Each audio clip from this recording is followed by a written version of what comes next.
Hi guys, my name is Jasmine and today I'm going to be talking about immigration, and I'm going to be talking about some differences between some challenges that people who are from other countries face not being American citizens.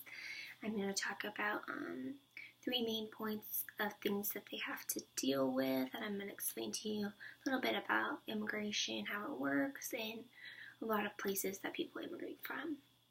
So, an immigrant is basically just a person that has moved from another country to our country and is trying to find a permanent residence. A lot of times it'll be like a single person, or it could be somebody who has family here, or somebody who just wants to give their kids a better life, so their whole family moves. A lot of times it's to find a better life or opportunity, or because they know people here and they want to be with their families.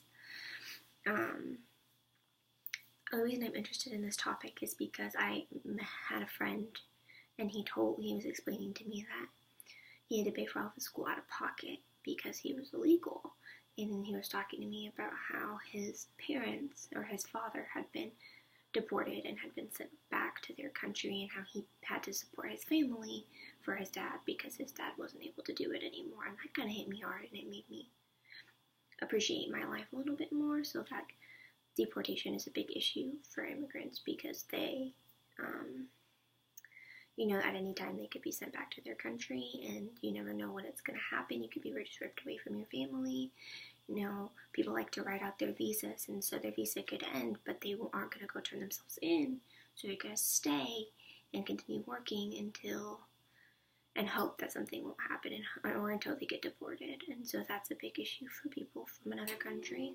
Another big issue is the workforce, because there are not a lot of jobs that will hire you.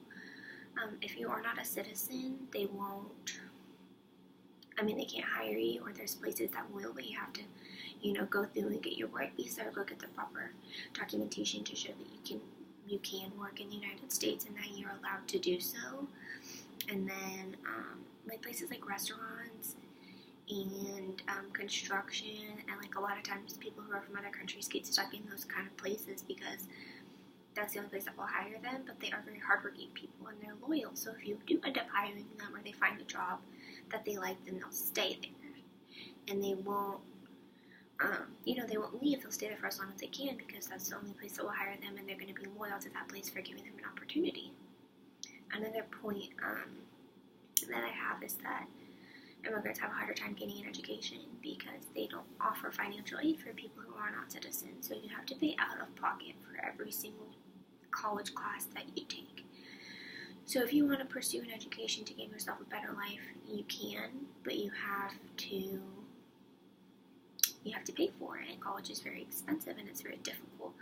Imagine that you were a person, you were working 40 hours a week trying to provide for your family in a job in a restaurant, maybe a cook or doing the dishes, and you weren't making that much money, but you wanted to go back to school, but you couldn't afford it, so you end up kind of stuck in the same circle. So that's a problem a lot of immigrants will face. The most popular places that people immigrate from are going to be like Mexico and China, and like the Philippines, and those third world countries like Haiti and Honduras, because they just want to give their kids a better life. And so it's very hard for them to do so in our country, and I think that we should make it easier for them to be able to have the same opportunities as us. We should be able to give them, financial assistance and education, and be able to provide better jobs for them, and have them feel comfortable and safe, and that they have, all the same opportunities as us. Just because we're born here doesn't give us more rights than they should have. And so that's why I think immigration is important, and I think it's something that we all need to be aware of, and acknowledge that other people have it a lot harder than we do, and try and make the best of our life. I think it gives you a better appreciation for the life that you live, because you don't have to worry about not being able to get a job, or not being able to get an education, or having your family ripped away from you. You don't have to worry about being sent back to your home country where you left in the first place because it was hard there. So that's why I think immigration is important. I think it's something we should all study up on and learn a lot about, and be factual in our information with immigration.